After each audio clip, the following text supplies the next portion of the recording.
দেখুন মুরগিগুলো আমাদেরকে সকালে খাচ্ছি। মুরগি মশলাগুলো এখানেই আছে, তোমার নাস্তা খাওয়ার জন্য আছে। কেউ বাড়িতে খায়, কেউ যেতে খায়, এই অবস্থা। এখন কি কাজ জায়গায় ঝগড়া দিলাই গাইয়া কাকু কই রে খাওয়া দাওয়া করতে। আর আমরা মাছটি বুঝছি মাছটি হয়ে লাগতেছে অবস্থা।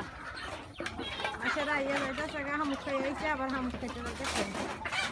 সাদা আটাগুলো না বিক্রি করা হবে, সাদা আটাগুলা 5টা। তারা খাবার কিনতেই টাকা বেশি নাই, তারা বেচছে, তারা খাওয়ায় না।